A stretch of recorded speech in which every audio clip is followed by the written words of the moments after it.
বলছেন যে সিগারেটের কথা বললেন না, এটা অনেকে নেশা হিসেবে খায়, দেখা যায় যে খায় এটা অভ্যাস হয়ে গেছে। এটা এখন না খেলে চলে, না খেলে চলে। যারা বেশি নেশাখোর, যে অন্য অন্য নেশা ব্যবহার করে, তাদের জন্য এটা স্যাম্পল লাগে।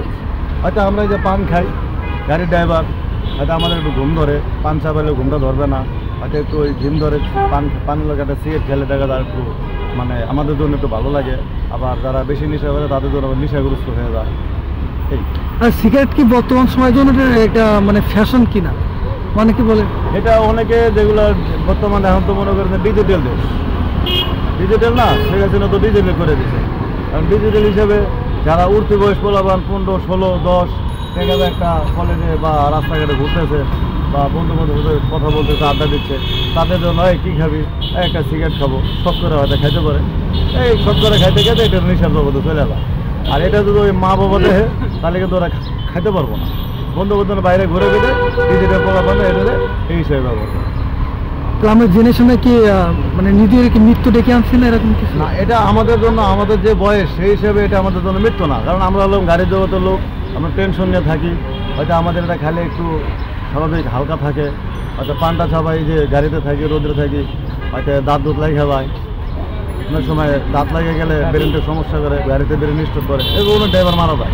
সিগারেটটা খেলে চাপাইলে আপনার ব্যথা, ব্রেনটা যে ব্যথা এটা একটু লাইনে থাকে।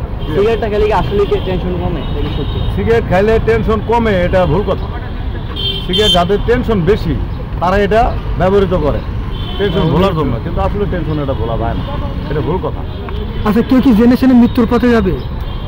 অনেকে যাদের টাকা পয়সা আছে, ব্যাংক ব্যালেন্স আছে, অনেক টাকা পয়সা, বন্ধু বান্ধবের সাথে ঘুরে, শিল্পপতি বড় লোকের ছেলেবেলে বোঝেন না, এদের সাথে ওই তাদের ওয়াইফ, তাদের সম্মান, এখন কি করব, বাধ্যকতা ভালো লোক ওই খারাপ বন্ধুর লোক চলাফেরা করতে করতে মিক্সার হয়ে যায়। আমরা দেখি সিগারেটের গায়ে কিন্তু ক্যান্সার এবং কি কি, এটা ক্যান্সার এখন যদি সরকার অনুমোদিত, সরকারের কোনো ছাড়া তো দেয় না, সাধারণ পাবলিকে দেয় না, কোম্পানি তো ইচ্ছা করে দেয়। আমরা দেখছি যে প্যাকেটের গায়ে লেখা থাকে যে ধূমপান স্বাস্থ্যের জন্য ক্ষতিকর এবং ক্যান্সার হতে পারে এবং নবজাতক শিশুর জন্য ক্ষতিকর। হ্যাঁ, নবজাতক শিশুর জন্য ক্ষতিকর, আপনার স্বাস্থ্যের জন্য ক্ষতিকর। আপনি ইউজ করতে পারবেন, আপনার শরীর স্বাস্থ্য ফিকার মোটা, আপনার ওয়েট বেশি, আপনার চর্বি বেশি, ভুঁড়ি নেমে যেতেছে, আপনি সাধারণভাবে সিগারেট খেয়ে আপনার শরীরের ওয়েটটা কমাইতে পারবেন, স্বাস্থ্যটা কমাইতে পারবেন।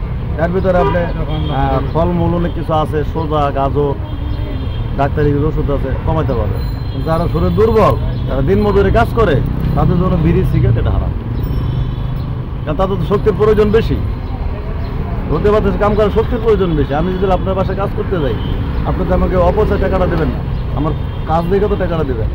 মনে করেন আপনি 2 মণ একটা জিনিস আমার আলগিয়ে দিতে বলতেছেন, আমি ওটা আলগিয়ে দিতে পারবো না, আমাকে আধা কাঁধি করে আলগিয়ে দিতে হবে। সেটাতে আমার শরীরের প্রয়োজন, শক্তির বেশি প্রয়োজন, আমার শক্তি কম। ওই জায়গায় যদি আমি সিগারেট খাই, আমার শক্তিটা আরও কমাই দেবে। ওই যে বললেন ধূমপান স্বাস্থ্যের জন্য ক্ষতিকর, ওটা ওই কাজটা করতে হলে আমাদের স্বাস্থ্য ভালো রাখতে হবে। সিগারেট খেলে স্বাস্থ্য থাকবে। তাহলে সিগারেটটা আসলে কাদের জন্য?